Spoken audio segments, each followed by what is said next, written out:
राजपूत योद्धा राणा सांगा को लेकर इस वक्त विवाद बहुत ज्यादा गहरा गया, क्योंकि समाजवादी पार्टी के सांसद रामजी लाल ने राज्यसभा में एक बयान दिया जिसमें उन्होंने गद्दार शब्द का इस्तेमाल किया राणा सांगा के लिए, और उन्होंने कहा कि इब्राहिम लोधी को हराने के लिए बाबर को राणा सांगा ही लेकर आए थे हिंदुस्तान में। इसके लिए उन्होंने कई इतिहासकारों का जिक्र किया और कहा कि राणा सांगा की तरफ से एक पत्र लिखा गया था बाबर को, जिससे कि दिल्ली में बैठे इब्राहिम लोधी को हराया जा सके, लेकिन वैसा नहीं है। यह बिल्कुल गलत तथ्य दिया गया है। जिस बाबर को राणा सांगा ने हराया था और जिस इब्राहिम लोधी को भी 2 बार राणा सांगा हरा चुके थे, तो वो ऐसा गठबंधन क्यों ही करते। हालांकि कहा जाता है कि 1926 की बात है, माफ कीजिएगा 1526 की, लेकिन कहा ऐसा भी जाता है कि 1509 के आसपास ही बाबर ने हिंदुस्तान में आना शुरू कर दिया था और उसी दौरान राणा सांगा ने हराया था, इब्राहिम लोधी को भी हराया था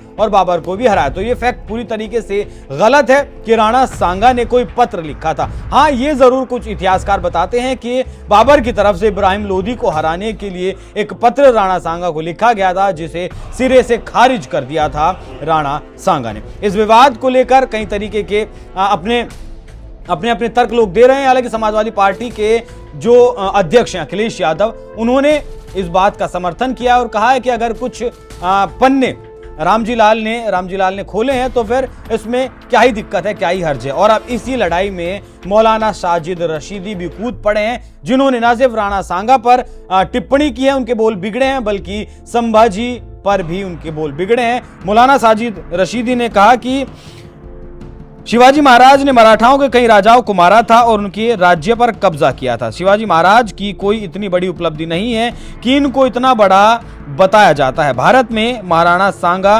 बाबर को लाया था और महाराणा सांगा ने कई राजपूत राजाओं को मारा था। तो रामजी लाल का जो बयान था उसके पक्ष में ये कूद पड़े हैं। एक बार आप रामजी लाल का वो बयान भी सुन लीजिए, जिसके ऊपर पूरा ये विवाद गहराया हुआ है। एक तो ये बीजेपी के लोगों का तकिया कलाम हो गया है सभापति महोदय कि मुसलमान इनमें बाबर का डीएनए है। उप सभापति महोदय मैं जानना चाहूंगा कि बाबर का डीएनए मुसलमान में है। हिंदुस्तान का मुसलमान तो बाबर को अपना आदर्श मानता नहीं है, वो तो मोहम्मद साहब को अपना आदर्श मानता है, सूफी संतों की परंपरा को अपना आदर्श मानता है। लेकिन सभापति महोदय मैं जानना चाहूंगा कि बाबर को लाया कौन? बाबर को इब्राहिम लोधी को हराने के लिए राणा सांगा लाया था। तो मुसलमान तो बाबर की औलाद हैं और तुम गद्दार राणा सांगा की औलाद हो, ये हिंदुस्तान में तय हो जाना चाहिए। अगर बाबर की तो आलोचना करते हैं, राणा सांगा की आलोचना नहीं करते। सभापति महोदय ये बहुत सभापति महोदय इस देश की एकता का अनुभवी आदमी है, बातचीत में संसदीय मर्यादाओं का ध्यान रखें, संसदीय मर्यादाओं का ध्यान रखें। जो भी चीजें संसदीय मर्यादा के अनुकूल नहीं है, आजादी की लड़ाई में गुलामी की सभापति महोदय, your time is over, you please sit. मौलाना साजिद रशीदी और रामजी लाल सुमन जैसे नेताओं को बीजेपी नेता ब्रजभूषण शरण सिंह ने भी जवाब दिया। और नेताजी, सपा के नेता ने राणा सांगा जी के खिलाफ बयान दिया है, उस पर आप क्या कहना चाहेंगे? देखिए, लगता है कि कुछ समाजवादी पार्टी के नेताओं के शरीर में दैत गुरु शुक्राचार्य की आत्मा बसी है और इस बयान का क्या परिणाम होगा, इसकी चिंता सांगा के परिवार को या राजपूत समाज को करने की जरूरत नहीं है। जैसे शुक्राचार्य के बताए हुए रास्ते पर चल करके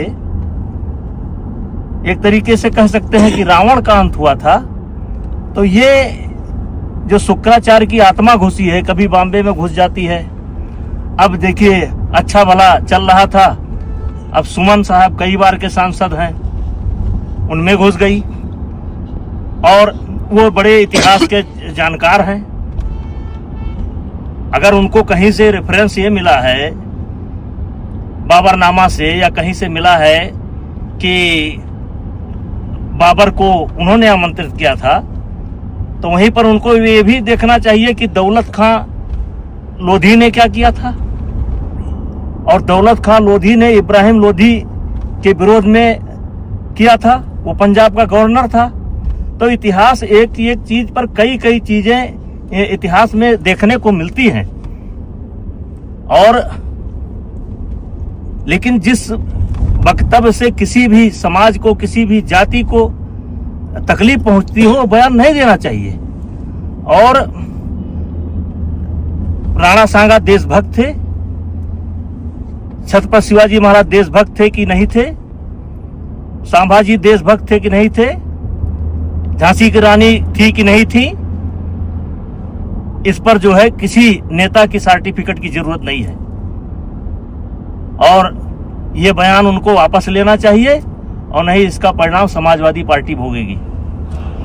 तो इससे पहले औरंगजेब को लेकर अबू आजमी का बयान आया था, जिसमें अबू आजमी ने औरंगजेब को महान शासक बताया था। उसके बाद कई और बड़े नेता निकलकर सामने आए थे जिन्होंने औरंगजेब को महान बताया था। समाजवादी पार्टी के वो सांसद विधायक हैं, हालांकि उन्हें उस बयान के बाद निलंबित कर दिया गया था, लेकिन अखिलेश यादव ने उस बयान के बाद भी उनका कोई विरोध नहीं किया था और अब तो रामजी लाल सुमन का सीधे तौर पर उन्होंने समर्थन कर दिया। तो देश किस तरफ जा रहा है, किस तरीके से, जिस तरीके से आजादी के बाद इतिहासकारों ने लगातार इस देश के इतिहास को तोड़ मरोड़ कर पेश किया, वही काम अब समाजवादी पार्टी के नेता कर रहे हैं। यहां मैं आपको महाराणा सांगा के बारे में कुछ और तथ्य भी बताना चाहूंगा, जिसे बताया ओमेंद्र रत्नू ने, इतिहासकार हैं, महाराणा नाम की इन्होंने एक पुस्तक लिखी है और क्या कुछ राणा सांगा के बारे में इन्होंने बताया है वो आप देख लीजिए। क्योंकि अपने पूरे राजा रहते हुए 1509 से 1528 तक राणा सांगा ने 100 लड़ाइयां लड़ी और 100 की 100 जीती थी। राणा सांगा ने